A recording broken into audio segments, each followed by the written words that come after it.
en contraposición al órgano de administración, sino que se tendría que poner del lado del órgano de administración para defender los intereses. Entonces habría una colisión de intereses.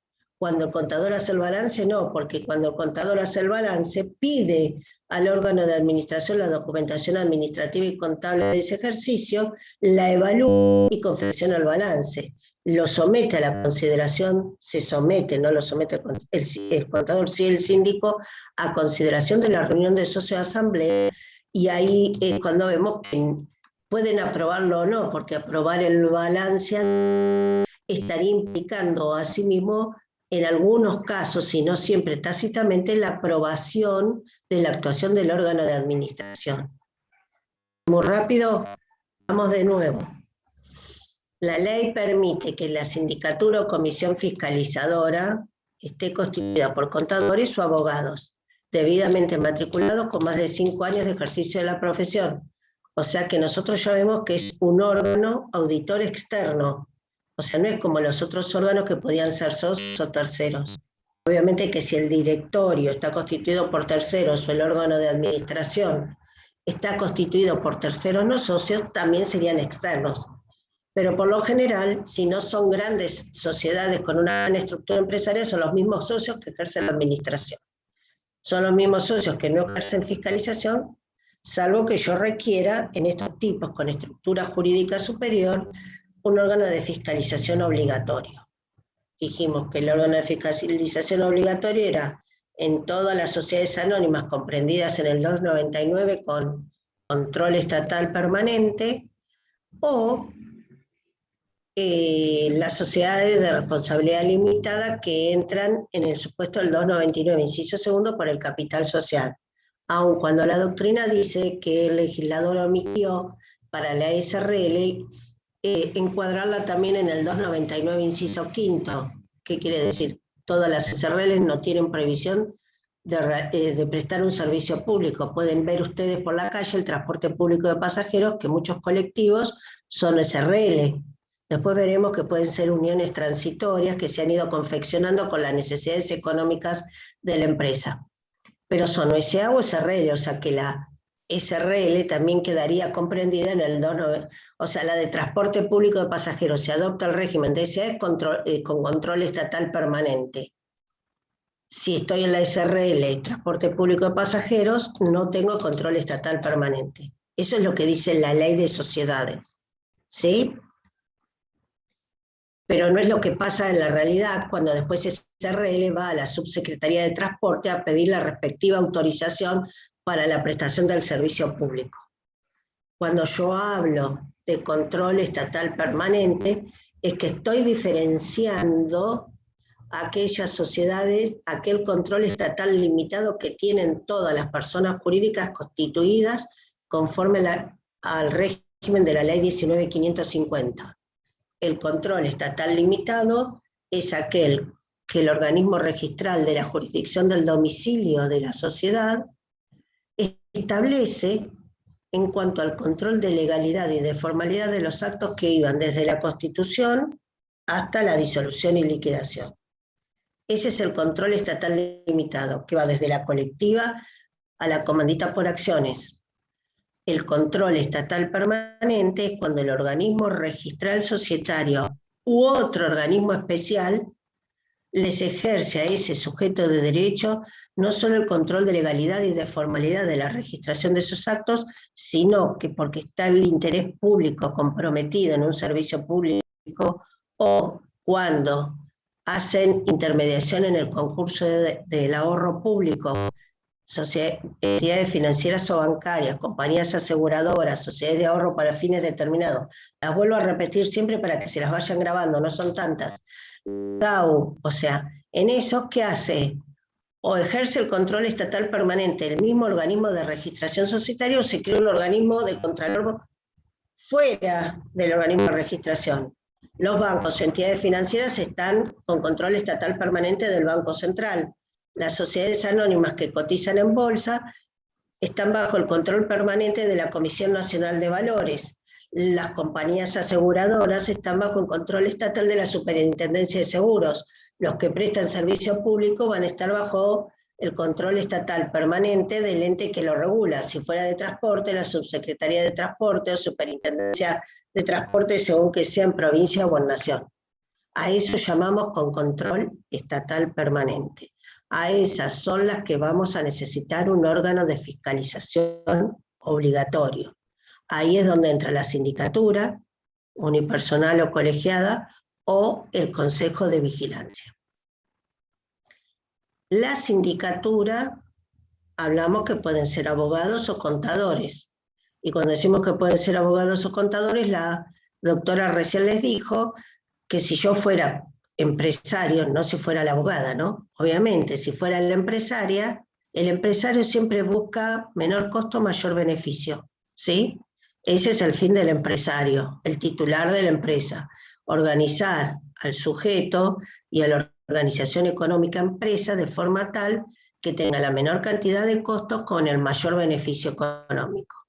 Dijimos que si yo designo tanto al síndico, abogado como contador, el cargo es remunerado. Pero mientras el síndico contador nos puede confeccionar el balance anual, el síndico abogado no puede patrocinarnos en juicio a la sociedad, no a nosotros, a la sociedad no puede patrocinarla ni como actor ni como demandado porque se colisionan los derechos que debe defender. ¿Está claro? El contador examina la documentación que le da el órgano de administración y confecciona el balance y lo somete al órgano de gobierno para su aprobación o no.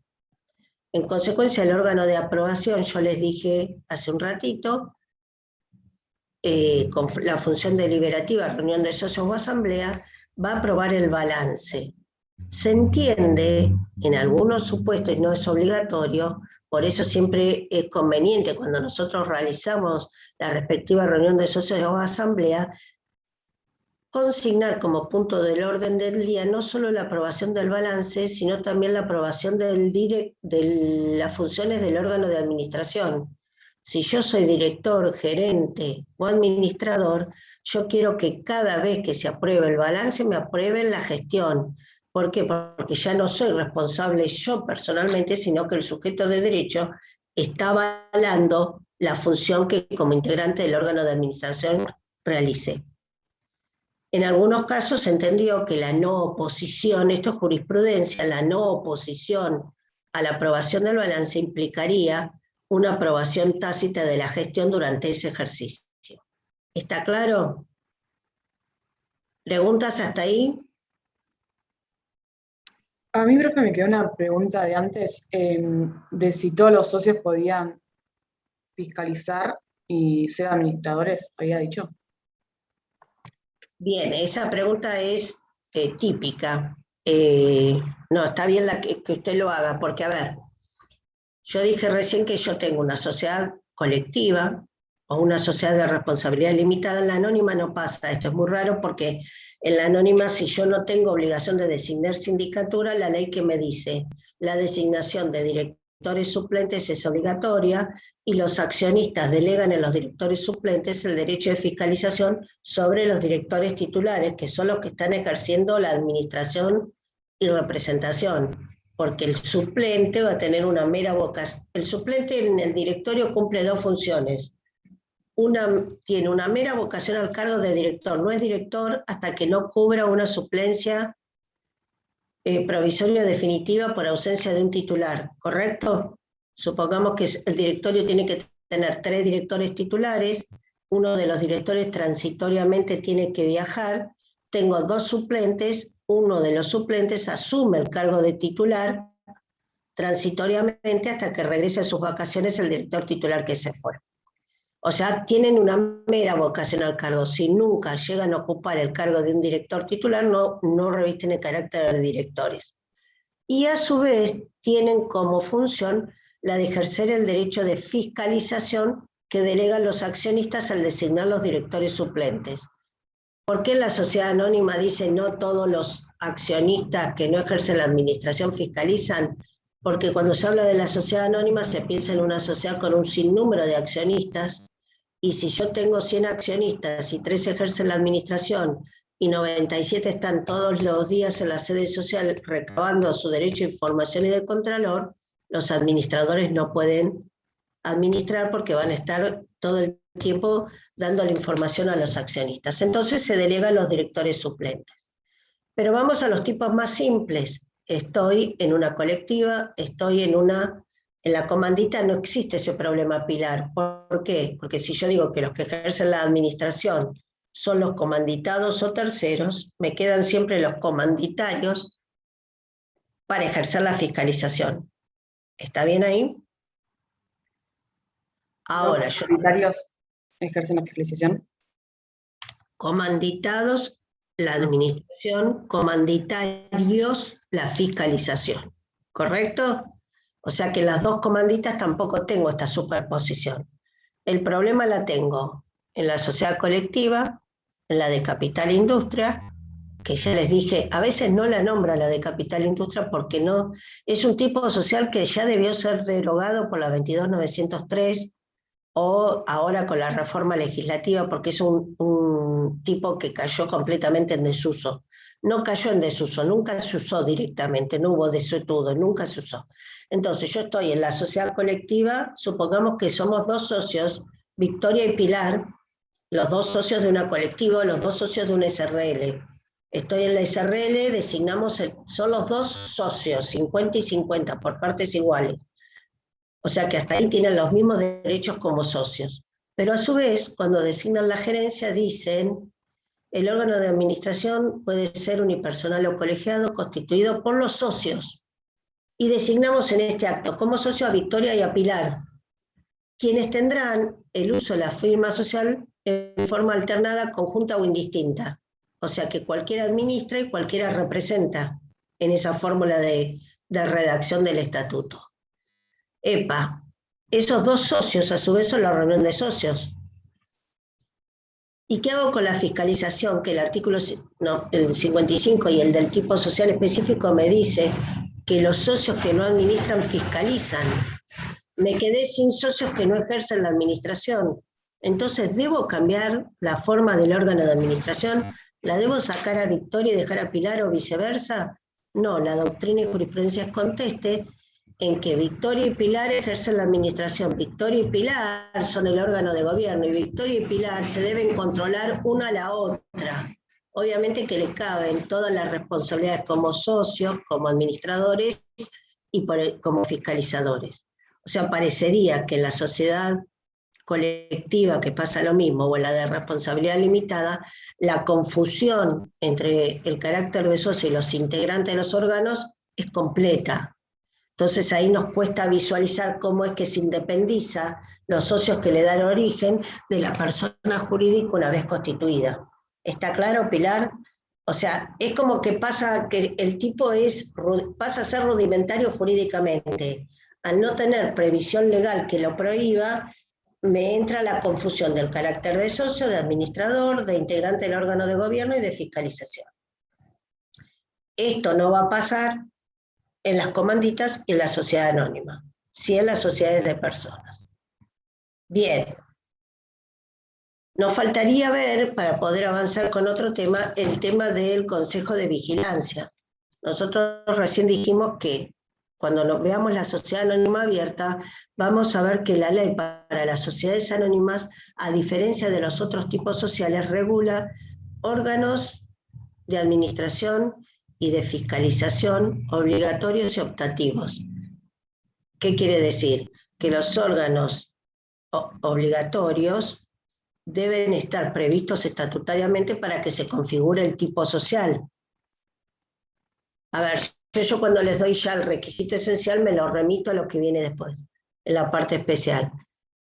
El artículo 11, inciso 6, les dice a ustedes que debe preverse en el estatuto como requisito esencial órgano de gobierno, administración y fiscalización, organizar la administración, gobierno, fiscalización, ¿correcto? En todos los demás tipos sociales yo tengo solo un tipo de órganos para cada uno, las opciones que vimos en sindicatura y comisión fiscalizadora. En cambio, la sociedad anónima, yo hace un ratito ya les mencioné que tenía órgano de administración obligatoria, el directorio, y órgano de administración optativo, el comité ejecutivo. No se me va a configurar el tipo social si yo solo preveo el comité ejecutivo. ¿Por qué? porque requisito esencial obligatorio o tipificante, en este caso sería el directorio. Yo puedo tener directorio y comité ejecutivo, puedo tener directorio solo, pero no puedo tener comité ejecutivo solo, ¿correcto? En la fiscalización pasa lo mismo. Al principio, cuando se sanciona la ley 22.903, que es la que reforma la parte general de la ley, establecía que solo podía configurarse el tipo de sociedad anónima con control estatal permanente con una sindicatura o comisión fiscalizadora. Pero avanzó la doctrina y la jurisprudencia y hoy puedo tener sindicatura o comisión fiscalizadora según qué inciso estemos para que se configure el tipo, sola, puedo tener sindicatura y un consejo de vigilancia, o puedo tener consejo de vigilancia solo. Acá es distinto al tema del comité ejecutivo. ¿Qué quiere decir? Que si la sociedad tiene una gran envergadura y no puede solo el directorio, va a designar un comité ejecutivo a quienes le delega funciones de administración, ya lo vamos a ver. A su vez puede designar gerentes, que no son los gerentes de la SRL, tienen otra naturaleza jurídica. No quiero ahora traerles todo porque eso después va con los tipos, si no vamos a entrar en confusión. Ahora, órgano de fiscalización, o no designo si estoy en la sociedad anónima cerrada, porque me lo permite la ley designar directores suplentes, en cuales los accionistas delegan el derecho de fiscalización y control, o puedo tener una sindicatura unipersonal, o una comisión fiscalizadora, 3 síndicos como mínimo, o un consejo de vigilancia. Y si la estructura del sujeto de derecho es muy grande, puedo tener sindicatura o comisión fiscalizadora y consejo de vigilancia. Y ahí sí, el que manda en fiscalización es la sindicatura y delega en el consejo de vigilancia ciertas funciones de fiscalización. El consejo de vigilancia, que les dije que lo miraran un poquito para hoy, tiene una estructura en cuanto a su composición muy distinta a la que tiene la sindicatura, porque el consejo de vigilancia ya no está constituido por profesionales externos, sino que está constituido por los mismos accionistas. Ahí empiezo a mezclar también pilar, si en el directorio tuviera los accionistas, en la asamblea los accionistas y en el consejo de vigilancia los accionistas, empiezo a mezclar los cargos. Pero acá la diferencia es que los que están designados como directores no pueden ser miembros del consejo de vigilancia y viceversa. O sea que acá ya tengo que tener una estructura mayor. No estoy hablando de una sociedad anónima de 2 accionistas, porque fíjense que la ley habla de que el Consejo de Vigilancia tiene que estar integrado como mínimo por 3 accionistas, a 15, de 3 a 15, con lo cual estamos ya viendo una sociedad con una mayor estructura jurídica. El órgano del Consejo de Vigilancia va a tener las mismas funciones que establece para la sindicatura cuando no existe esta, pero con una diferencia, con 2 diferencias. En primer lugar, no va a poder confeccionar el balance anual, siempre voy a tener que contratar la auditoría externa de un profesional en ciencias económicas, porque los mismos accionistas, aunque sean contadores, no van a poder confeccionar el balance. Y en segundo lugar, si el estatuto lo prevé, ojo, esto es una norma dispositiva, no una norma imperativa de la ley, si el estatuto lo prevé, los integrantes del Consejo de Vigilancia van a poder designar a los directores, y en ese caso, o sea, la Asamblea delega la facultad que tiene en los integrantes del Consejo de Vigilancia, y el Consejo de Vigilancia podrá designar a los directores y pueden durar, a diferencia de que si los elige la Asamblea, hasta 5 ejercicios. O sea, es una atribución adicional que la ley le establece. O sea que ustedes ven que como el estatuto no es un estatuto cerrado o pétreo como le decimos a los estatutos de las fundaciones. El estatuto de una sociedad anónima puede tener, y de todos los tipos sociales, si bien ustedes pueden encontrar modelos, y antes las disposiciones generales de los distintos organismos de Contralor establecían modelos tipos, nosotros como profesionales del derecho tenemos que saber, en la audiencia previa que tenemos con nuestros clientes, qué es lo que ellos quieren o qué es lo que necesitan. Obviamente si estamos frente a una envergadura de una sociedad anónima abierta, vamos a estar los futuros accionistas, el contador, los abogados, y van a asesorar en cuáles son los órganos que le convienen o no. Puedo ser una sociedad no muy grande, tener 20 accionistas, y decidir tener un consejo de vigilancia. ¿Por qué? Escuchen lo que le voy a decir. El cargo es remunerado, como los demás cargos de los órganos, salvo en el de gobierno, que no es remunerado. Entonces yo tengo 20 accionistas, 5 pongo en el directorio con cargo de remunerado y 15 pongo en el consejo de vigilancia, y todos tienen cargos remunerados. Todos accionistas. Pero es mucho el costo para la sociedad. Sí, exageré un poco, ¿no? Supongamos que somos 10, tengo 3 directores y 7 integrantes del Consejo de Vigilancia. ¿Está bien? Sí, es una carga superior porque tengo que pagarle a todos remuneraciones mensuales. Pero va a ser cierto que si las remuneraciones mensuales después se van a tener que descontar de la ganancia bruta, para saber cuáles son los gastos del ejercicio económico que me va a dar la ganancia neta, que van a ser los dividendos a distribuir. Dividendos son ganancias realizadas y líquidas, una vez deducidas los gastos y deudas del ejercicio. Los accionistas, directores o integrantes del Consejo de Vigilancia van a percibir menos dividendos. Pero no se olviden que fueron cobrando mensualmente un sueldo, o sea que no fue para afuera ese gasto, sino que fueron remuneraciones mensuales. Piensen ustedes que si uno es accionista de una sociedad y vive solo de ese trabajo, o sea, solo de esa inversión, pero participa activamente en la dirección o en la fiscalización, es muy difícil mantener recibir un dividendo anual y con eso proyectarse todo el ejercicio y no tener ninguna otra entrada. Entonces, tal vez la remuneración, designando un consejo de vigilancia, es un mecanismo óptimo para tener a todos los accionistas contentos y que todos mantengan la actividad en el sujeto de derecho, que contribuyan al desarrollo de la actividad societaria. Entonces, hoy en las sociedades anónimas cerradas, en las que no están en el 299, puedo tener sindicatura, consejo de vigilancia, o no tener nada y los directores suplentes ejercen la fiscalización. ¿Está claro? En cambio, en las sociedades anónimas abiertas, tengo que tener sindicatura o comisión fiscalizadora, consejo de vigilancia o ambos, uno u otro o ambos, pero nunca los suplentes pueden ejercer la fiscalización, ¿correcto? ¿Podría repetir lo último, doctora, por favor? Sí. Lo último que dijo de las abiertas y las cerradas. En las cerradas, la fiscalización puede estar, no tener un órgano de fiscalización específica, y la fiscalización la ejerce los directores suplentes designados en la Asamblea General Ordinaria, designados por los accionistas al momento de elegir el directorio, designan tantos titulares y tantos suplentes. La designación de directores suplentes es obligatoria cuando se prescinde del órgano de fiscalización. O sea, si yo tengo una sindicatura, podría tener solo directores titulares y no tener suplentes.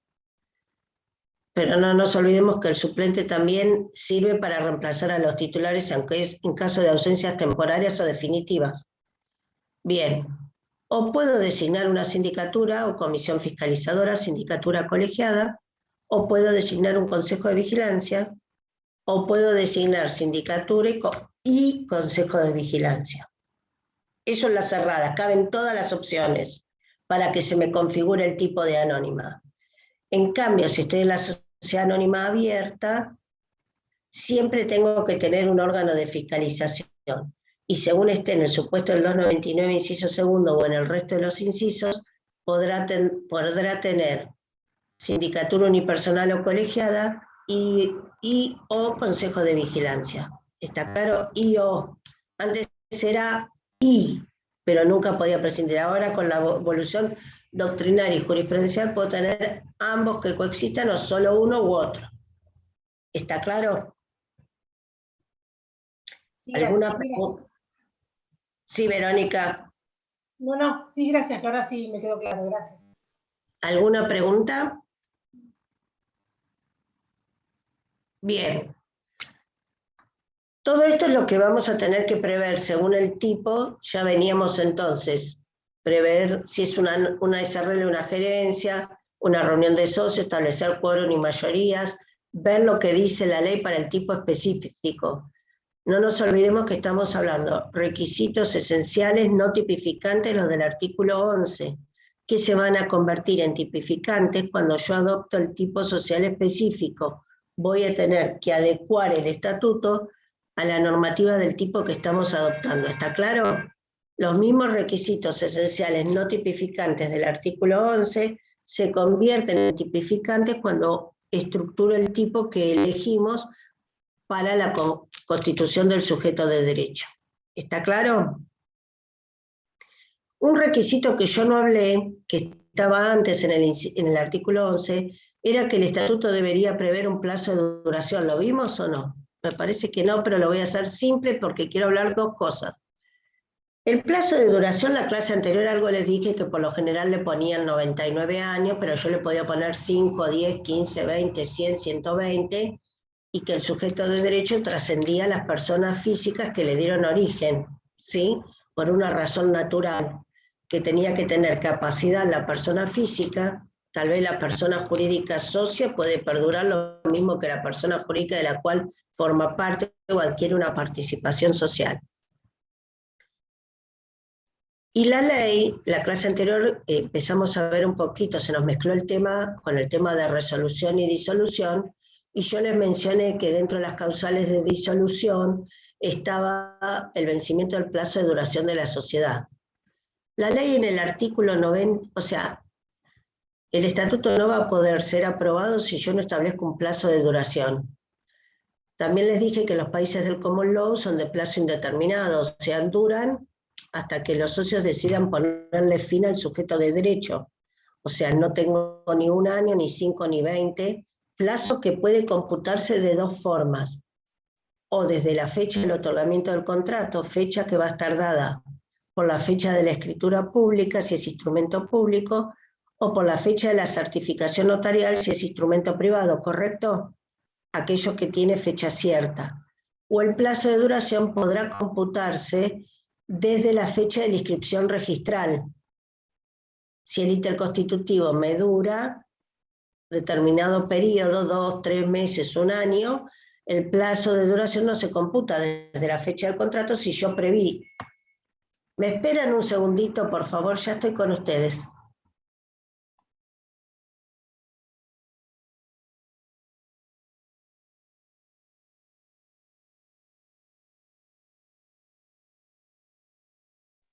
Chicos, le hago una consulta. ¿Alguno está grabando? Porque a mí se me cortó la luz y obviamente estoy con los datos del celular. Por eso no prendo la cámara. No, yo no estoy grabando. Espero que alguien esté grabando porque va a 1000 y a mí no me da tiempo de anotar a todo. No sé a ustedes. A mí me pasa igual. Va No, a nos pasa todo. revoluciones por minuto.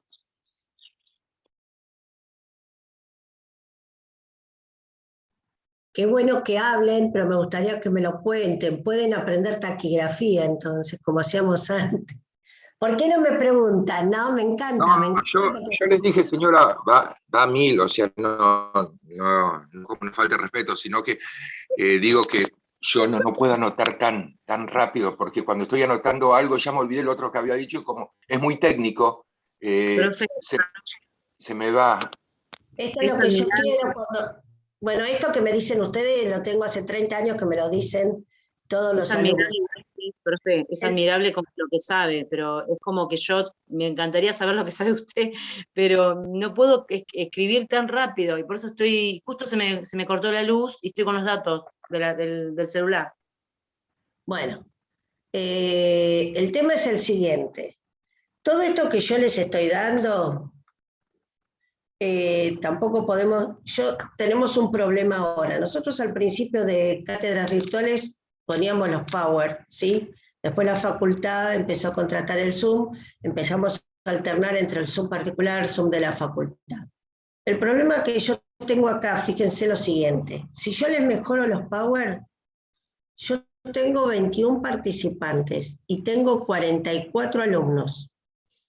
O sea que a los 21 que están acá ya le tendría que dar por lo menos un 4, que le falte un 2 para aprobar la materia, ¿sí? Por estar acá con nosotros. Porque la idea es, no sé si era Sergio el que me lo decía, que iba muy rápido, o no me acuerdo quién era. Sí, era yo, profesora. No hay problema. No me molesta que me lo digan, al contrario, cuando le digo tienen alguna duda, pregúntenme, como recién me preguntaron si podía repetir lo de cómo era en un tipo y en otro. Si yo hoy mejoro los Power, que era la idea que nosotros teníamos, era mejorar todos los Power, perdí hasta los 21 que tengo ahora. Entonces, los mismos alumnos me están pidiendo que demos Zoom, que me parece que es necesario y es conveniente para ustedes para tener... A mí la clase presencial me encanta, ¿sí? El Zoom me tiene ya... Con esto esperemos que el cuatrimestre que viene podamos volver. Pero también supongamos que el Zoom ha ayudado a muchos alumnos y frente a la situación de la pandemia y frente a la situación del país, no han detenido sus carreras, aun cuando se podrían haber visto un poco alteradas. Pero ¿qué hago con el otro resto de los 20 y pico de alumnos que no los tengo? No tienen interés, no les pasamos lista, o sea, ustedes por eso tendrían que tener... Yo tendría que tener algún método de pasar lista en el Zoom, que no es lo que queremos porque no es controlar, es voluntad ya de ustedes que son grandes el decidir. Ahora, yo mejoro los Zoom, que es lo que debería hacer en beneficio de todos ustedes, los 21 que están acá, pero me estoy dando cuenta, o todos los profesores nos hemos dado cuenta en estos 4 cuatrimestres, que cada vez van desapareciendo y los voy perdiendo. Por eso, mi idea es la siguiente. No puedo a veces tal vez podemos dar temas puntuales y no desarrollar todos los temas para que ustedes comprendan mejor y el resto lo ven del Zoom, de la doctrina que les subo o de la bibliografía que ustedes tienen y dar algunos temas, porque es imposible cumplir el programa, es imposible en las clases que tenemos. Pero bueno, yo les pido, Sergio, no me ofendo ni para nada, ni los demás que estuvieron hablando, díganmelo, córtenme, háganme las preguntas, porque, a ver, que yo hablo, y ustedes quieren escribir, y por ahí no comprenden ni lo que están escribiendo, porque van tan apurados pensando en lo que digo para copiar y qué sé yo, y no comprenden. Entonces la idea es tener un ida y vuelta con la clase del Zoom, como tenemos presencial. O todo esto yo se los hacía en un cuadro, en la pizarra, sí. Lo que yo le quería preguntar si usted tiene la posibilidad de hacernos un cuadrito comparativo entre sociedades anónimas o SRL en cuanto a si tiene sindicatura, si no tiene sindicatura, órgano de vigilancia, si es necesario, si tiene suplentes, si tiene titulares. Gracias. Porque eso yo estoy tratando de copiarlo y, por ejemplo, están las de comanditas por acciones que se contraponen con las otras o que algunas son parecidas, las SRL, por ejemplo, yo acá copié, las colectivas, sociedades de capital de industria y SRL, la función de la sindicatura y fiscalización y administración de gobierno, como que ejerce la fiscalización, algo así pude copiar, a comparación de las sociedades anónimas. Lo que estábamos diciendo era lo siguiente, por eso les pido a veces que vean los Power antes de la clase o que lean un poquito. Lo que nosotros vimos es la ley cuando regula los tipos, esto es igual cuando veamos los tipos en particular, el problema es que el programa en la parte general dice relación a los distintos tipos societarios, ¿sí? Dice en el punto del programa. Es para que ustedes tengan una visión de cómo se aplica el requisito esencial no tipificante al tipificante. Ahora bien, Karina, cuando estudiemos después del 125 en siguiente los tipos, todo esto lo vamos a estudiar minuciosamente. Yo voy a agarrar a la colectiva y se las voy a desmenuzar completamente en cómo es la estructura, las funciones, etc. Yo en este primer parcial sí les puedo tomar alguna cuestión relativa a los distintos tipos, pero no le voy a tomar, a ver, las asambleas son generales, especiales, ordinarias o extraordinarias, el régimen de convocatorio, quórum y mayorías, publicación de edictos cuando se omite, todo eso no, porque eso lo vamos a ver cuando yo desarrollo el tipo en particular. Ahora, el día que les tome el parcial de sociedad anónima, me la van a tener que saber toda. ¿Por qué? Porque es la vedette de los tipos sociales, SRL y SA. Miren, que no sepan la comandita que por acciones que cayó en desuso la sociedad anónima, la sociedad de capital e industria, no me interesa, pero el día de mañana ustedes cumplan la función que cumplan, o sea, ejerzan desde la abogacía la actuación, ya sea desde funcionarios del Poder Judicial, desde la profesión independiente, o como asesores de empresas, o como asesores de una compañía aseguradora, o trabajan en un banco, son múltiples las opciones, ¿sí? Siempre, siempre y cada vez más se van a encontrar con las personas jurídicas. O sea, mi idea es sacar el mayor provecho de que aprendan. ¿Por qué? Porque, a ver, hablamos una de las clases, contrato de transporte público. Era un contrato, el típico contrato mercantil que estaba en el antiguo Código de Comercio, donde ustedes decíamos que subíamos con la SUBE al colectivo, no hablamos con nadie, ni siquiera saludamos al que está al lado, vamos dormidos a la mañana a la facultad, o ya no queremos hablar porque nos da miedo la gente que nos acompaña, porque así estamos viviendo, ponemos la tarjeta y nos bajamos y no hablamos ni con el chofer, ni sabemos quién es el titular de esa empresa. Bien, dijimos que si nos caíamos, el chofer nos cerró la puerta o arrancó de golpe y nos caíamos y nos lesionábamos y nos quedábamos, no supongamos, agreguemos, con una discapacidad motriz. Yo ahí tengo que empezar a averiguar a quién demando. Cuando yo voy a quién demando, no voy a hacer al chofer que lo voy a demandar persona humana, pobre o no, dependerá de si fue voluntario o involuntario, después lo veremos, pero voy a tener que ir contra la empresa de transporte. Es la primera. ¿Por qué? Porque por la responsabilidad objetiva, y ahí en la empresa de transporte voy a tener siempre una sociedad, persona jurídica, no van a encontrar ninguna empresa de transporte. La empresa que sea persona humana. A su vez, la empresa de transporte tiene la obligación de seguros obligatorios. Cuando vean con la doctora Galarza los seguros, vieron que hay, no sé si ya llegaron, hay seguros colectivos y obligatorios, aparte de los seguros particulares. ¿Qué quiere decir? Que también voy a citar en garantía, la compañía aseguradora no va a ser parte en el juicio, pero la tengo que citar en garantía. ¿Por qué la tengo que citar en garantía? Porque hasta el monto de la indemnización asegurada va a tener que pagar, o sea que se va a presentar y va a ver si el hecho encuadra dentro del interés y el riesgo contratado o no. ¿Vieron los elementos del contrato de seguro? Prima, interés, riesgo, ¿ya lo vieron? Bueno, entonces la compañía aseguradora también va a poner su abogado en el juicio. Van a tener el abogado de la empresa de transporte, el abogado de la compañía aseguradora, el abogado del chofer, que puede ser el mismo de la empresa de transporte o no, y en consecuencia siempre nos estamos cruzando con una persona jurídica. Les dije un día, cuando vayan a tomar un café, ahora que nos habilitaron ya un poco más, o vayan al supermercado, o vayan, aunque sea un comercio minorista, a un kiosco, fíjense lo que dice el ticket. A mí me pasó, bueno, me hackearon el teléfono la semana pasada, entonces entré en una psicosis, se imaginan, ¿no? Que los pagos que uno hace por tarjeta, con los servicios, todo esto de la pandemia.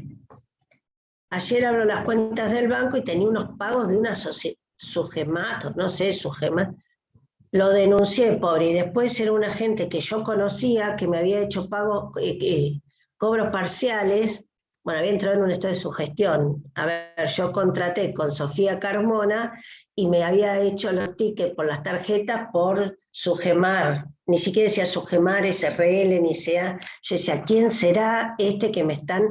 No, ya entré en una psicosis total. Entonces, la realidad que vivimos, yo sé que puede o no gustarle el tema de las personas jurídicas, puede o no gustarle las formas de contratación, pero el mundo, tanto nacional, estamos viendo la célula hoy. Me gustaría llegar a ver a la empresa multinacional, a las subsidiarias de empresas multinacionales. ustedes lo vieron en el trabajo de Swift del TEC, Amur la Negrita, como si la sociedad madre está en el extranjero y la sucursal está en nuestro país. Hay un profesor, Richard, un cordobés que es divino, comercialista, mercantilista, divino, que siempre dice, él define a las sucursales de una multinacional extranjera, dice, la sucursal genera derechos para la madre, genera beneficios económicos para la madre, pero genera deudas para la sucursal. Es terrible eso que les estoy diciendo. ¿Qué quiere decir? Que una sociedad multinacional constituida en el extranjero, como van a ser toda la banca privada que ustedes tienen en nuestro país, HSBC, ACBC, el Santander, todos esos bancos que ustedes conocen, son sucursales de sociedades constituidas en el extranjero. Pero si esa sucursal cierra o cae acá, la madre, Santander, que está en España, no va a responder por las deudas de la sucursal. O sea que solo ustedes van a poder ir contra el patrimonio que tenga la sucursal en la República Argentina. Y eso es lo que dice Richard. Habilitamos una sucursal, después vamos a ver que tienen que tener una asignación de capital, pero la sucursal saca beneficios económicos para la madre al extranjero, por eso todo el tema de lavado de dinero, por eso todo el tema de la unidad de información financiera, de las declaraciones juradas de beneficiario final que pone la UIF, que después los organismos de control de nuestro país ejerzan el control, es otro tema. Los organismos de control existen, el GAVIS. ¿Te puedo hacer una pregunta? Sí, Sergio. Pero si cae en la sucursal del Banco Extranjero, sí, lo sabemos, pero ¿no es el Banco Central de la República Argentina quien tiene que afrontar la deuda, ya que es el ente que los autoriza? Excelente, que ejerce el control estatal permanente que los autoriza a funcionar, correcto. Pero usted va a encontrar, Sergio, y eso se los va a dar el doctor Machinami, no sé si ya se los dio, que los bancos realizan operaciones que están garantizadas por el Banco Central y operaciones que no están garantizadas por el Banco Central. Usted puede ir a un banco y el gerente del banco o el empleado que esté a cargo de sus cuentas le puede decir, quiere hacer una inversión en el extranjero, en títulos en Uruguay o en títulos de la deuda de México, de España, y ustedes dicen sí, y hay operaciones que no las garantiza el Banco Central. Ustedes fue como pasó en otra época con el Banco Platense en La Plata, con el Banco Crédito Provincial, etc. Si yo había hecho una inversión de las que no está garantizada por el Banco Central no va a responder por esas obligaciones contraídas por el particular con la entidad bancaria. Ahora, aquellas que están, por eso la ley 21.526 enumera, estoy yendo un poquito más despacio, ¿no? Enumera cuáles son, me cuesta muchísimo, enumera cuáles son las entidades financieras, y las circulares del Banco Central de la República Argentina enumera qué operaciones activas o pasivas están garantizadas. Y después tiene otro problema, Sergio.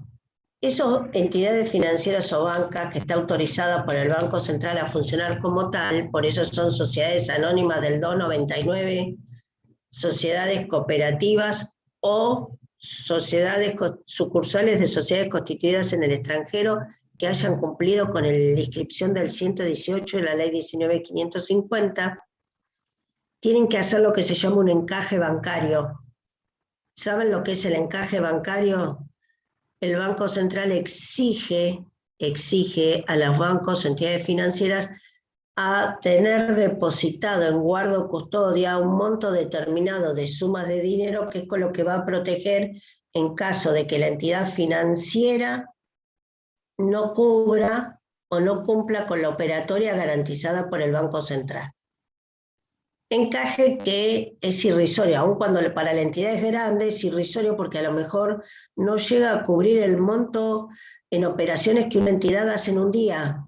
A ver, quiebra un banco, se va, cierra y cierra la sucursal extranjera de la banca privada y tenía un encaje bancario acá, supongamos, por 100 millones de pesos y está debiendo 100 millones de dólares, ¿sí? En la operatoria que tenía entre actividades activas y pasivas, depósitos en cuenta corriente, caja de ahorro, todas las permitidas, ¿no? Plazo fijo, etcétera. Entonces, hay que tratar de que los organismos de Contralor funcionen. Y si usted, Sergio, fue a un banco donde ya hace 10 años que es cliente y le dice, mira, esta operatoria es rentable, podés invertir en títulos en el extranjero, podés abrir una cuenta, la sucursal que tenemos en Delaware. ¿Saben lo que es Delaware, por ejemplo? Delaware es un estado de Estados Unidos que nadie lo conoce, que ahora empezó a ser más conocido. ¿Por qué? Porque el presidente de los Estados Unidos es de Delaware, ¿sí? Es del estado de Delaware, que está lindando con Nueva York y con Nueva Jersey, me parece, en ese sector noreste. Es un paraíso fiscal dentro de Estados Unidos, así como van a encontrar Panamá, Islas Vírgenes Británicas, Luxemburgo, Suiza. ¿Vieron cuando se empezó a tratar de pedir información a la banca extranjera sobre inversiones de políticos argentinos? Esa banca no da la información porque tienen un régimen como paraíso fiscal independiente, o como estas Islas Seychelles que la conocimos a través de los noticieros, que no sabíamos ni que existían esas islas, ¿sí? Y hay un montón de paraísos fiscales, donde usted puede hacer inversiones, y usted puede hacer la inversión directamente, pero si usted la hizo a través de una entidad, cuando, supongamos, Citibank es una banca norteamericana, no sé si sigue estando, se fue de la Argentina Citibank, pero supongamos que estuviera, no sé, otra banca norteamericana, y le ofrecía esa sucursal en Argentina hacer inversiones en ciertos títulos en Delaware. Y usted lo hacía, Sergio. Esa es una operatoria no garantizada por el Banco Central. Cierra el Citibank, que creo que lo compró el Santander o lo compró el HSBC, no sé, uno de los dos lo compraron, las sucursales que tenían en el país, pero no le van a garantizar esas operaciones. Entonces, tenemos que saber de personas jurídicas, tenemos que saber con quién contratamos. Supongamos que ustedes son asesores de una empresa y el empresario le dice, Sergio Mancilla, doctor Mancilla, no, ya lo llamamos Sergio porque hace 10 años que trabaja para nosotros. Sergio, me están ofreciendo en tal banco comprar títulos de tal deuda. ¿Qué le va a decir? Pregúntele al contador. No, muy feo esa pregunta. Sí, le vamos a decir, conversémoslo con el contador, pero después el contador le va a decir que Sergio les diga cuáles son los riesgos jurídicos que corre por esa inversión que está realizando. ¿Sí? ¿Se acuerdan ustedes cuando hablaban en la televisión, no sé, son muy chicos ustedes, de que no fue hace tantos años, de la valija de Antonini Wilson? Cuando venía en una valija más de 10 millones la valija de que dólares. Sí. Bueno, hoy no se puede hacer más eso. Gracias a Antonini Wilson no se puede hacer más. dejó el dinero en Argentina, no le interesa. ¿Cómo entró?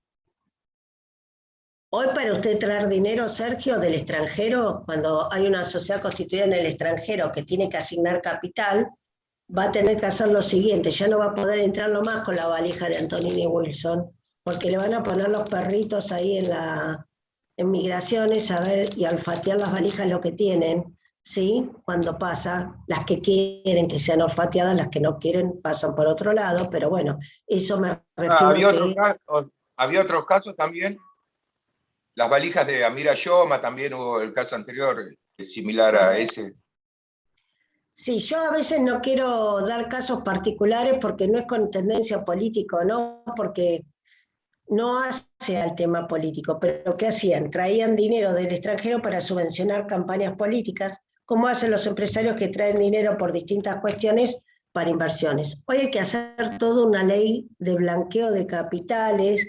Cuando usted trae ese dinero, cuando usted le asigna un capital a una sucursal de una entidad bancaria, nos fuimos a cualquier tema, esto se lo tiene que dar el doctor McInerney, va a pasar por un giro que le va a tener que hacer usted en un banco que viene del país de origen, que tenga una sucursal en nuestro país. Supongamos si usted trae dinero de España, va a ir por el Santander, digo el Santander porque es el que recuerdo, viene, ingresa al país y gira la plata por una cuenta, o sea, hay blanqueo, y a su vez esa transferencia tiene un impuesto por el ingreso, salida e ingreso del dinero, y a su vez el Banco Central de la República Argentina le va a obligar a dejar un encaje por un monto determinado de lo que usted ingresa. O sea, ojalá ese control se ejerciera para todo el mundo, ¿sí? Que fuéramos todos, los argentinos fuéramos todos iguales y que pasara toda la forma de circulación, porque siempre les dije desde el primer día que la actividad mercantil no tiene fronteras y que si bien el sujeto de derecho se inscribe en una jurisdicción, va a poder trabajar en todo el territorio nacional y va a poder cruzar las fronteras, ¿sí? No cruzar de Misiones a Paraguay o de Misiones a Brasil por la lanchita, ¿sí? Que ustedes lo ven en la televisión, lo ven. No, señores, crucemos y cumplamos con todas las normas, ¿sí? Porque nos están perjudicando a todos los argentinos en cuanto a la tributación impositiva. Somos un país que no hemos llegado a calificar en el GAFISUD. El GAFISUD es un organismo internacional que controla el terrorismo en el mundo, que controla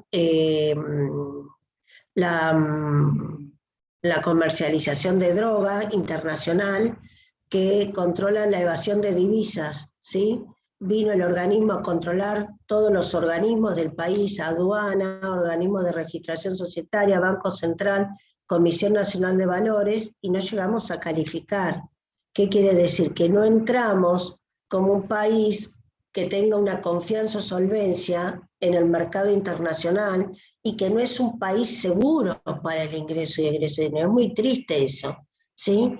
Entonces se dictan normas, se crea la unidad de información financiera, se crea la AFI, se crea esto, le imponen normas y después no se cumple porque no se ejerce el derecho de contralor. Los órganos en nuestro país existen, el problema es cómo ejercemos el contralor o las facultades o incumbencias que a esos organismos se le otorgan.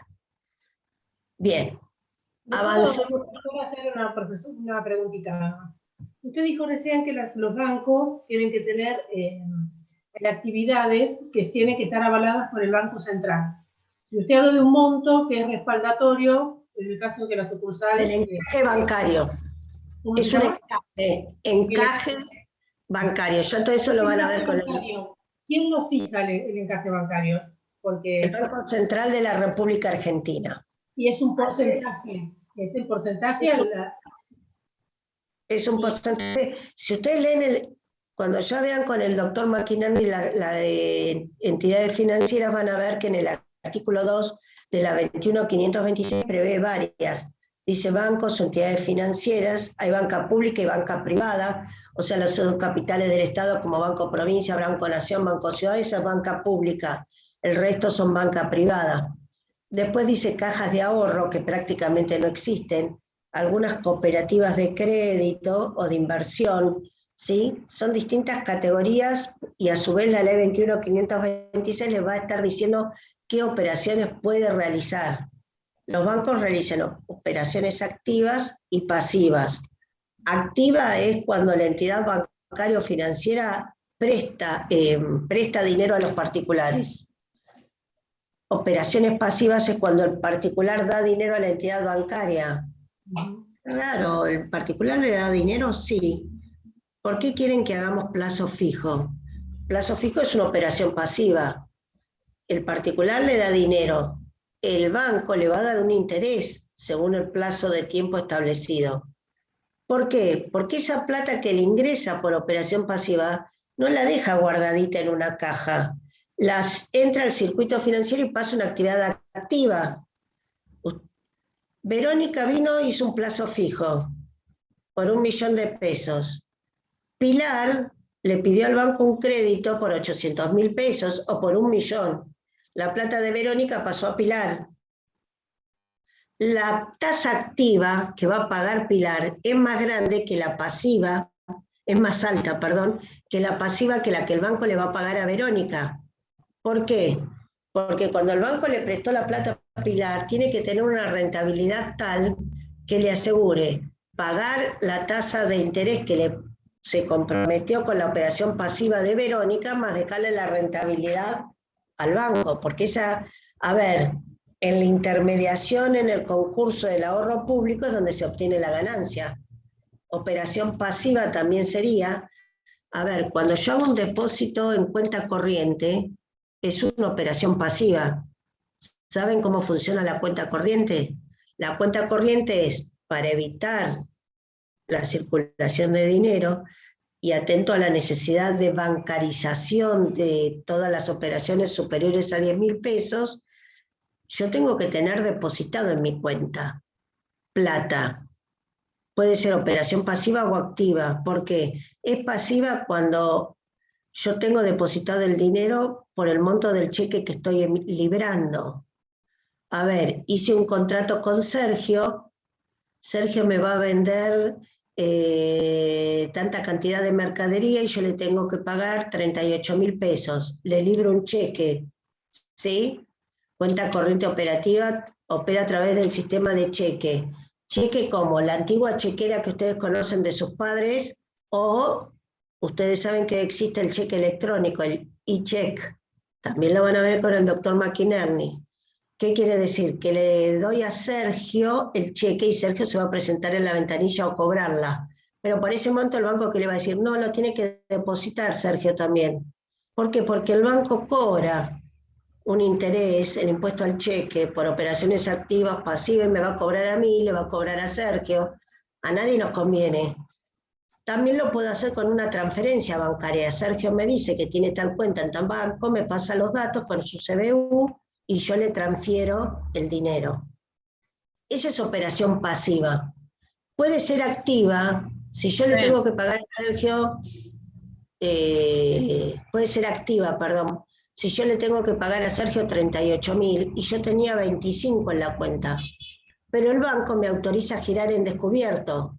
La autorización a girar en descubierto es una actividad activa del banco porque me da un crédito por el cual me va a cobrar una tasa. Me va a decir, usted tiene que cubrir el descubierto cada 30 días, ¿sí?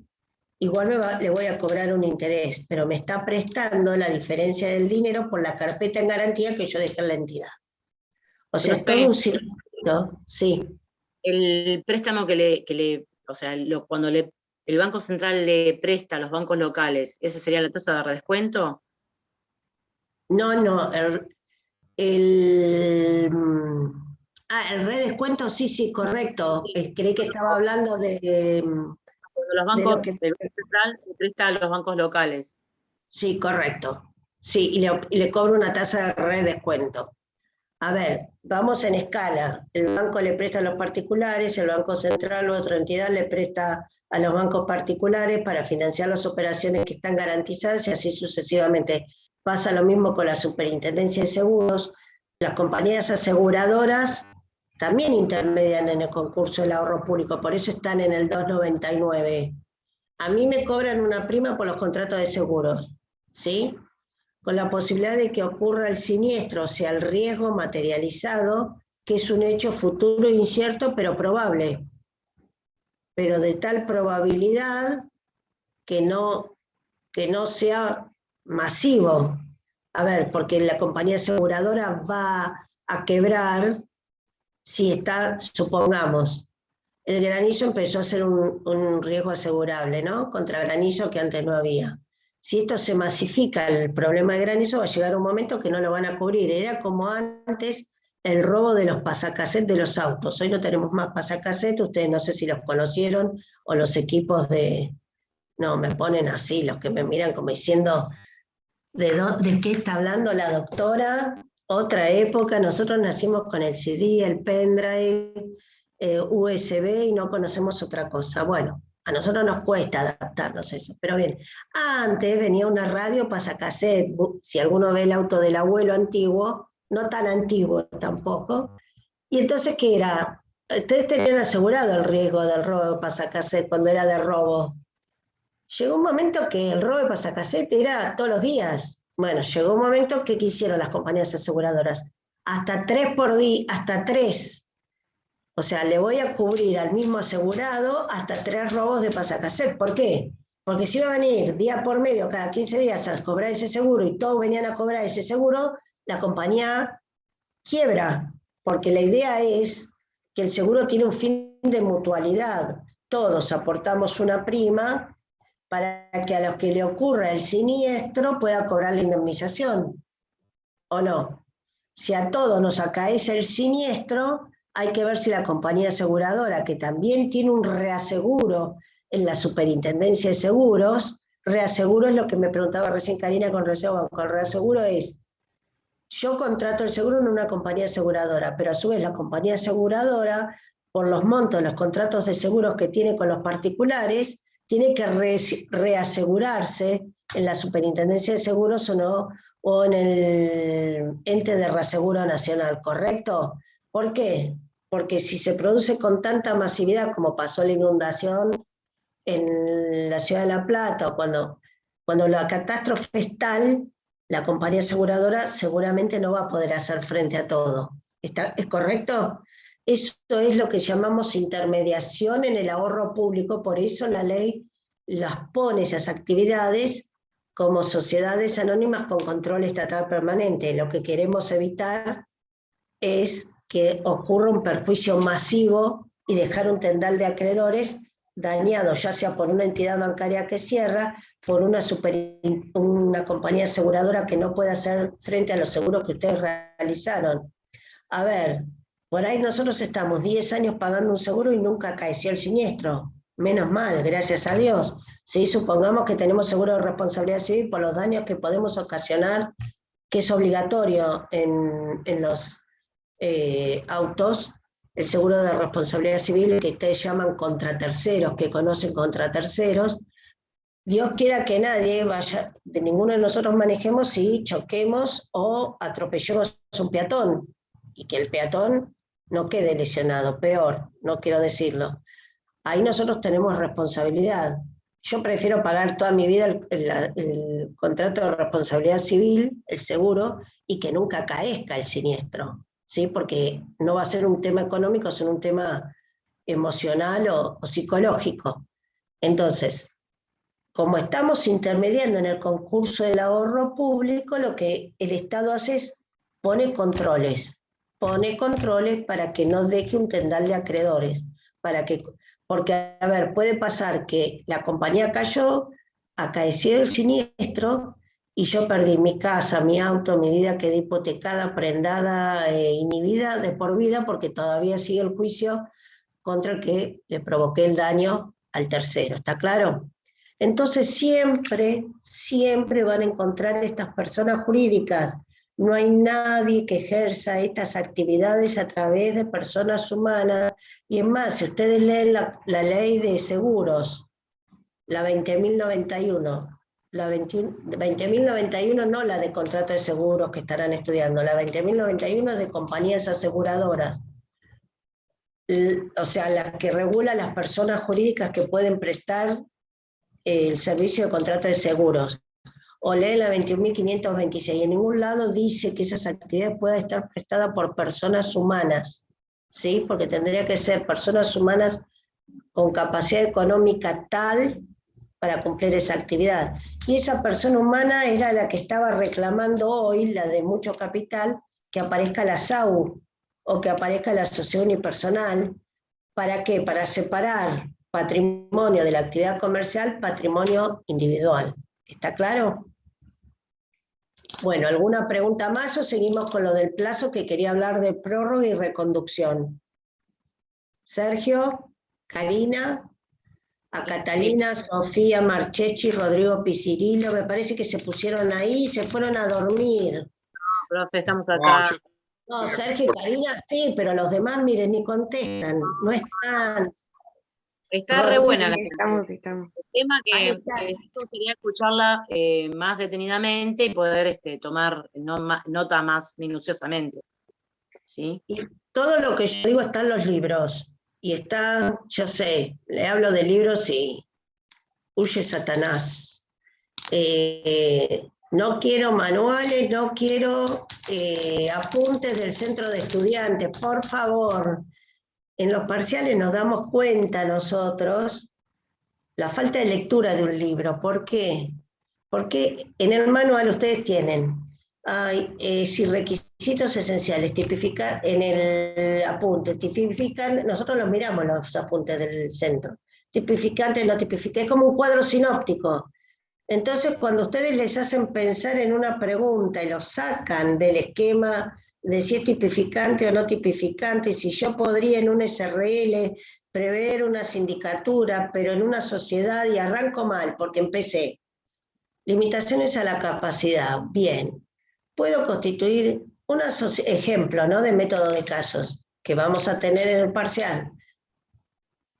2 cónyuges constituyen una sociedad colectiva, ¿sí? Y aportan uno dinero en efectivo y el otro un bien propio. ¿Pueden esos cónyuges constituir ese tipo social? ¿Pueden esos cónyuges aportar ese dinero o esos bienes? ¿Pueden esos cónyuges prestar en forma individual esos bienes o requieren algo más? Entonces ahí es donde viene el esquema, no es requisito esencial tipificante, limitación a la capacidad. Los cónyuges pueden constituirse, según que tengan régimen de separación patrimonial o régimen de mancomunidad, todos los tipos sociales o solo con responsabilidad limitada. Si aportan un bien ganancial, pero el bien ganancial es propio de uno de los cónyuges, de administración reservada, el otro cónyuge no aportó nada, dio el asentimiento. Lo dejamos, porque les estoy mezclando toda la cabeza. Por eso necesitamos que lean, porque el libro es más largo. El libro es más largo. Hay un libro que yo siempre se los aconsejo, es muy viejo, es el Manual de Derecho Societario de Saldívar. Son 4 tomos, pero sería feliz si tomaran el tomo 1, que es así, no es tan largo, así, para los que me ven, donde él, con una lectura muy fácil para el alumno, por ahí Nissen es más complicado, Saldívar es más complicado para el que agarra por primera vez la terminología societaria, pero Saldívar es claro y como con un cuentito les va explicando todo esto. Habrá que ayornarlo porque Saldívar no actualizó con el Código Civil, Saldívar no actualizó con el Código Civil y Comercial, pero van a ver que en la parte general hay poca reforma. Pero eso les abre la mente en cuanto a qué es lo que estamos viendo. Por eso siempre pido que lean antes, porque decir, bien, me explica. La norma, igual que hay otros libros que hablan mucho de evolución histórica de los institutos. Ya sé que odian las evoluciones históricas de los institutos, así como odiamos la naturaleza jurídica y odiamos la evolución histórica. La evolución histórica les llega a ustedes a permitir comprender por qué se llegó a este tipo bajo esta estructura. Yo dije recién, por ejemplo, ya me estoy yendo para cualquier lado, que las sociedades en comandita por acciones fueron cayendo en desuso. Nadie me preguntó nada ni saben por qué. En la de Capital Industria yo les dije porque es una sociedad que nos sirve. Voy a una cooperativa de trabajo, ya vamos a ver qué son las cooperativas, no están en la ley 19.550, pero tienen una ley especial incorporada al código, donde tienen un organismo de registración particular y rige el cooperativismo, parecido al mutualismo. Ya lo vamos a ver. No hay dividendos en la cooperativa, pero hay beneficios para los miembros de la cooperativa. ¿Por qué la sociedad comandita por acciones desapareció? La sociedad comandita por acciones es una sociedad donde tengo socios solidarios ilimitados, todos los tipos sociales, donde aparezca alguien que tenga que tener una responsabilidad ilimitada, solidaria y subsidiaria, van desapareciendo en la práctica. La comandita por acciones, ¿qué pasó? Cuando se dicta el Código de Comercio, evolución histórica del tipo social, cuando se sanciona el Código de Comercio, la actividad, principalmente la agropecuaria, era una actividad primaria que no se consideraba mercantil. Lo pueden leer en el antiguo artículo 452 y 453 del Código de Comercio. Doctora Así tenemos a poco leer el Código Civil y Comercial y nos manda a buscar el antiguo código. El 452, 453 decía que las compraventas de productos originarios, ya se los dije algún día, agricultura, pesca, minería, no podían desarrollarse como actividad comercial porque no había la adquisición con ánimo de reventa en la primera adquisición, con ánimo de lucro en la enajenación posterior. Con el tiempo dijimos que ese artículo 8, que hablaba de la empresa, dijimos que podían empezar a organizarse como empresas estas actividades agropecuarias, mineras o pesqueras, y entonces ya no lo era por el objeto en sí mismo, sino por la organización bajo la forma de empresa. Y como toda actividad desarrollada bajo forma de empresa quedaba dentro del artículo 8, inciso 5 del Código de Comercio, titular de la empresa podía ser una persona física o jurídica. Entonces las primeras sociedades agropecuarias nacen como sociedad en comandita por acciones. ¿Por qué? Porque eran sociedades familiares donde los padres aportaban el campo, todo el patrimonio, y tenían la responsabilidad ilimitada, solidaria y subsidiaria. Y los hijos aportaban dinero o alguno de otros los bienes permitidos y eran los socios con responsabilidad limitada. Con el tiempo, esas sociedades agropecuarias, mineras y pesqueras que eran comanditas por acciones, se transformaron en anónimas. ¿Por qué?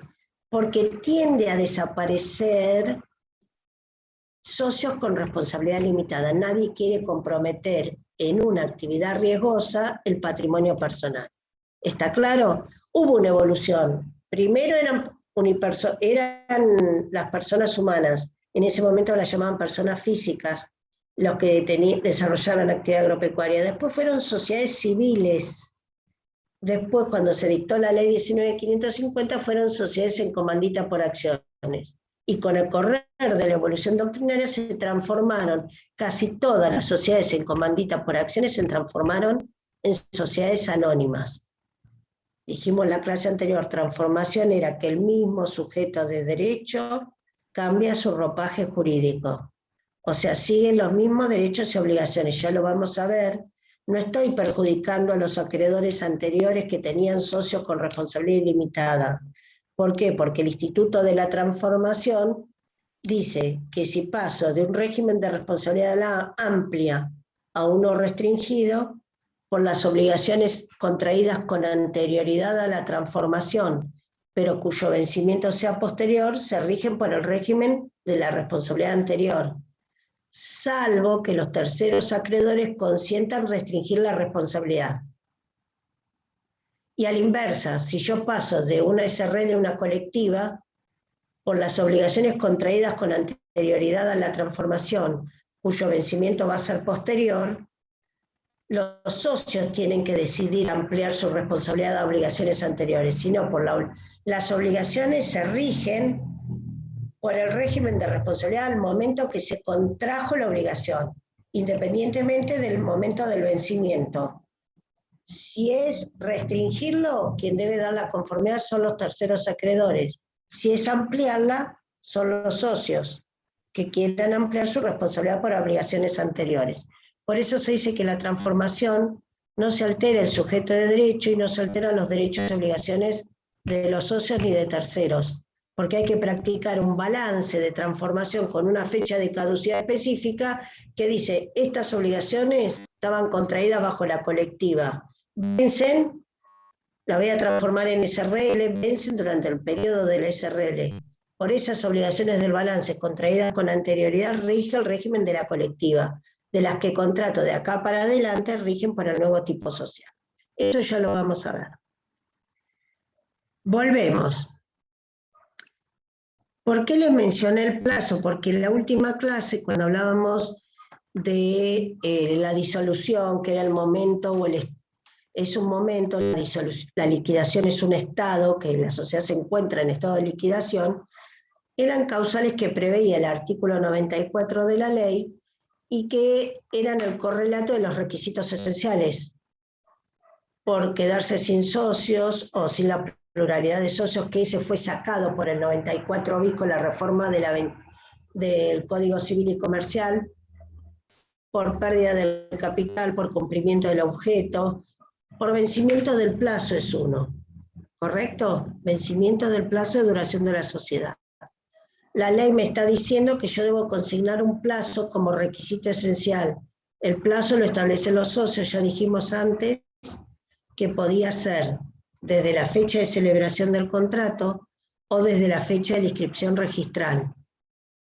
Si el plazo está vencido y no nos dimos cuenta, la sociedad va a seguir funcionando, el sujeto de derecho sigue existiendo. Anteriormente a la reforma de la sección cuarta, la sociedad devenía irregular. ¿Por qué? Porque eran irregulares aquellas sociedades que perdían un requisito esencial tipificante. Entonces, yo entraba en la causal de disolución y devenía irregular.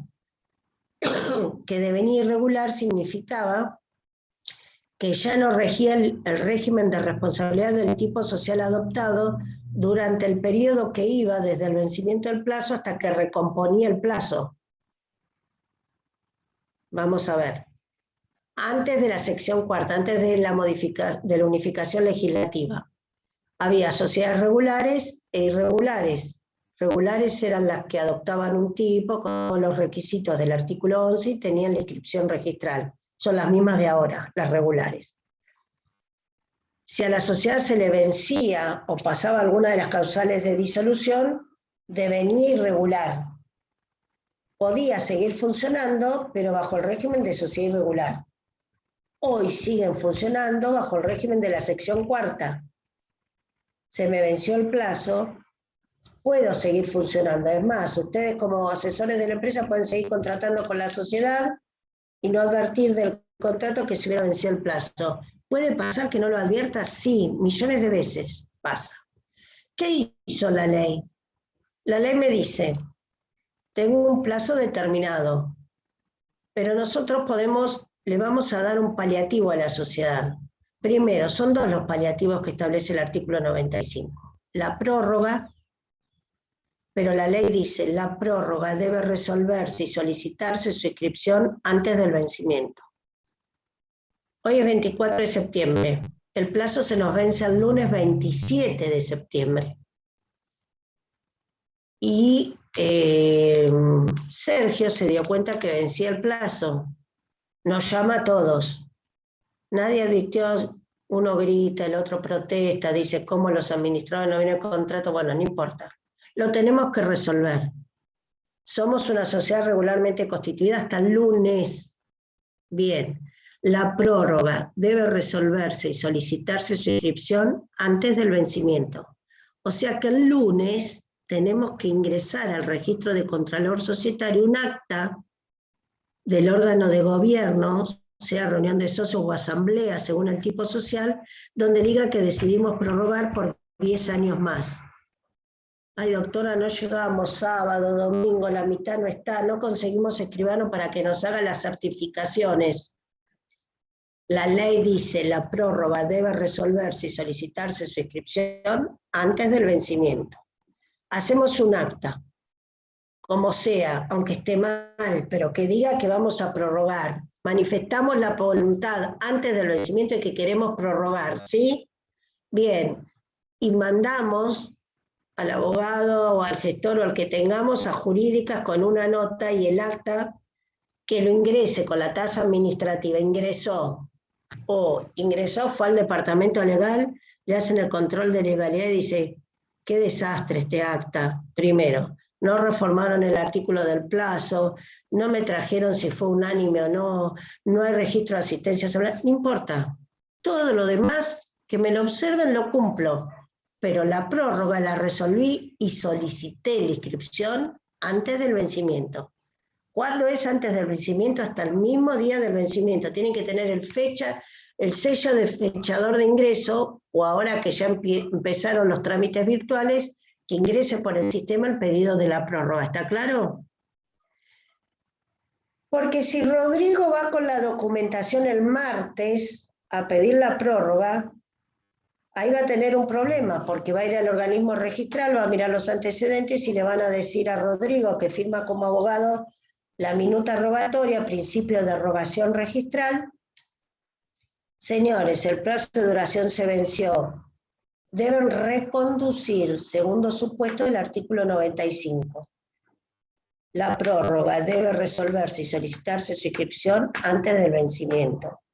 Me van a exigir reconducción, sea al día siguiente, al mes siguiente o al año siguiente. O sea que me puedo haber pasado en el vencimiento un día, un año o 10 años y haber actuado como sociedad de la sección cuarta. ¿Qué diferencia hay entre una y otra? Mientras la prórroga es una simple reforma al estatuto social que implica decir, la sociedad tenía 10 años, la prorrogo por 10 años más, entonces voy a reformar el artículo del plazo y va a decir que la sociedad va a tener un plazo de duración de 20 años. La prórroga suma el nuevo plazo al plazo originario, ¿está claro? Eran 10, sumo 10 más, son 20. Eran 40, sumo 10 más, son 50. Siempre se computan de la inscripción originaria. ¿Por qué? Porque nunca la sociedad entró en causal de disolución. Nunca llegó a estar en la sección cuarta ahora, o antes en el estado de sociedad irregular. Se me venció el plazo, y Sergio se dio cuenta, pero viene a la sociedad y dice, hace 3 meses que tenemos el plazo de duración vencido. Se venció el 31 de julio el plazo. Uy, Cecilia y Antonella, que son los administradores, están como locas, porque ya no les rige el régimen de responsabilidad, y todos los socios tampoco, sino que ahora responden todos como simplemente mancomunadas, que igual están mejores que antes que la sociedad irregular. Bien, vamos a restablecer, tenemos 2 opciones. Se nos venció el plazo, es una causal de disolución, nos reunimos en reunión de socios o asamblea según el tipo social en que estemos, y podemos decidir 2 cosas, disolver y nombrar liquidador, ir al proceso de extinción, o usar el paliativo que me da la ley y aprobar la reconducción. Reconducción es restablecer el estado regular del sujeto de derecho, adecuando el requisito esencial del plazo y fijándole un nuevo plazo al sujeto de derecho. Ya no se va a computar desde el plazo originario como en la prórroga. Si ahora le ponemos 20 años, va a ser 20 años a partir de la inscripción de la presente reconducción. ¿Por qué? Porque los terceros acreedores que van a contratar con ese sujeto de derecho saben, con ese instrumento y con los antecedentes sociales, que la sociedad era una sociedad regularmente constituida, que se les venció el plazo de duración, en el cual rigió otro régimen de responsabilidad, pero que a partir de una fecha determinada se restableció el estado regular con la inscripción de la reconducción.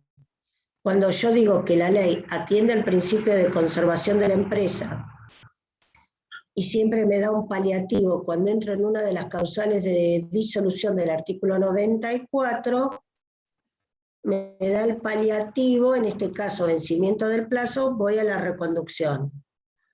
A diferencia de la prórroga, que era una mera reforma del estatuto, acá también voy a reformar el artículo del plazo, consignando un nuevo plazo a partir de la inscripción de la reconducción. Pero vamos a tener que hacer también un balance especial de reconducción que va desde la fecha del vencimiento del plazo hasta la fecha que apruebo la reconducción. Ese periodo, que serán 3 meses, serán 9 meses, será 1 año, o 12 meses, lo que sea. ¿Por qué? Porque por las obligaciones que he contraído durante ese periodo no rige el régimen de responsabilidad del tipo social adoptado. Cuando la ley sanciona el incumplimiento del estado regular del sujeto de derecho o la irresponsabilidad de los directores, administradores y síndicos, sanciona con la ampliación de la responsabilidad y los hace solidaria y limitadamente responsables con la sociedad por las obligaciones contraídas durante ese periodo. En el caso de la reconducción, obligación simplemente mancomunada por las obligaciones contraídas durante ese periodo. Entonces, diferencia entre prórroga y reconducción. Prórroga, no llegué a la causal de disolución. El plazo de duración vence el 31 de diciembre o vence en agosto del 2024. Yo hoy puedo decir la prórroga anticipadamente, No es que tengo que esperar un día antes del vencimiento y salir corriendo. No, ya preveemos para el futuro. ¿Sí? Nos falta 1 año y medio para que vence el plazo de duración. Aprovechemos cuando hagamos una reunión de socios o asamblea, tratar el tema de la prórroga. Y pongámonos de acuerdo por qué periodo más lo vamos a extender. ¿Para qué? Para no perder el estado regular del sujeto de derecho. La reconducción, artículo 95, sí. Si yo tengo que prorrogar y voy antes del plazo, como usted dice, Sí. y también tengo que, por ejemplo, cambiar el objeto social dentro del estatuto, por ejemplo, ¿no? Da la casualidad. ¿Puedo hacer todo en el mismo momento? Todo. Por ejemplo, si era de producción y pasa a estar de servicio, yo en el artículo 5 del estatuto puedo cambiar el objeto social. Usted para reformar el estatuto necesita llamar a una reunión de socios en los tipos de personas o una asamblea extraordinaria en la sociedad anónima. Convoca para qué, para tratar tales puntos del orden del día, Karina. Y usted me pone, llámase Asamblea General Extraordinaria, convócase para tal día, tal hora, para modificación del objeto social, prórroga del plazo de duración, aumento de capital, lo que quiera, fecha de cambio de cierre del ejercicio. Puede tratar 15 temas en una misma reunión de socios o asamblea. ¿Sí? Exacto. Lo que no puede hacer es tratar en la asamblea o reunión de socios, lo dijimos en la clase anterior, puntos no consignados en el orden del día, salvo que yo les dije que había una excepción. Algo que sea propuesto por otro. Estuvieran todos los socios presentes y voten por la afirmativa, ¿no? Unanimidad de quórum y unanimidad de mayorías, o sea que estemos todos presentes y todos aprobemos la moción de Karina, que ya que venimos a reformar el objeto, también podemos ya prorrogar el plazo para no tener que llamar a otra reunión de socios o asamblea a estos efectos. ¿Está claro? Siempre se van a poder tratar puntos no consignados en el orden del día, siempre que estemos todos. La unanimidad de quórum sanea cualquier vicio de convocatoria, porque si estamos todos presentes, nadie va a poder objetar que no le notificaron. ¿Cómo llegaste acá? Si estás acá es porque te enteraste. Si no me enteré por las vías normales, bueno, no querés participar, andate. Pero si estás acá y participás de la reunión o de la asamblea, nos estás dando quórum y el quórum es unánime. Unanimidad de quórum sanea cualquier vicio de la convocatoria, porque cabe la acción de impugnación del 251, no solo para las sociedades anónimas, sino para todos los tipos sociales. Y unanimidad de mayorías es, ya estoy Karina, unanimidad de mayorías es que todos los que estamos presentes votamos por la afirmativa. Karina propone la reforma del objeto, estamos todos y todos aceptamos modificar el objeto, después evaluaremos. Si quiero poner servicio, quiero poner agropecuaria, quiero poner exportador, importador o no, después discutimos qué objeto. Pero estamos de acuerdo en aprobar hoy el tema de la reforma del objeto. Sí, Karina, ¿qué me querías preguntar? La pregunta es que, habiendo reuniones periódicas, ¿por qué se tiene que dejar hasta último momento el tema del plazo? Las reuniones no son periódicas. A ver, sí hay periódicas, pero a ver, los órganos de administración tienen obligación de reunirse como mínimo cada 3 meses. Órgano de administración. Administrador, gerencia o directorio. Pero el órgano de administración no resuelve reformas. Lo que resuelve reformas son la reunión de socios o la asamblea. Y la ley me obliga a realizar una asamblea ordinaria anual solo una vez al año y dentro de los 3 meses posteriores al cierre del ejercicio económico para aprobar balance.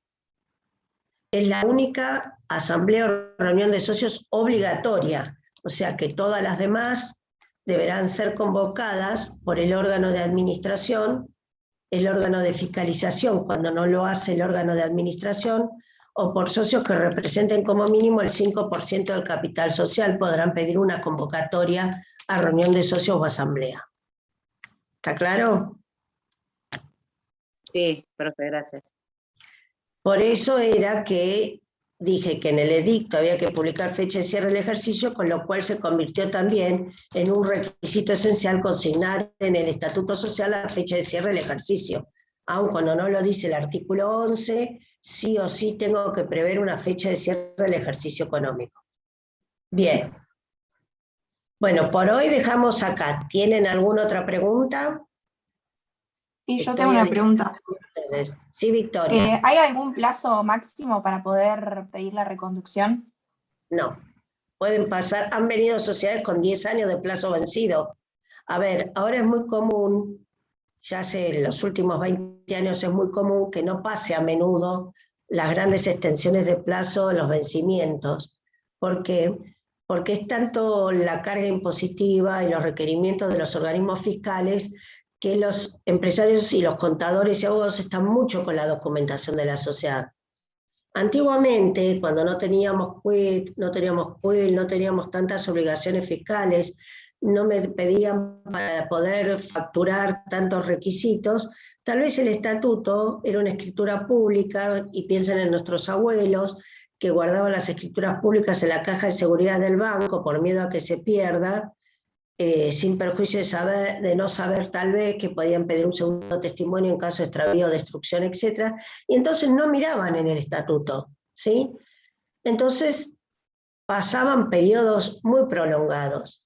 O también puede hoy pasar periodos prolongados en que se venció el plazo en aquellas sociedades que dejaron de tener actividad en la práctica y después decidieron reactivarlas o volver a utilizar al sujeto de derecho para el objeto que tenía, o transfirieron la participación social a terceros que la reactivan y entonces reacomodan los requisitos del sujeto de derecho y viene la reconducción.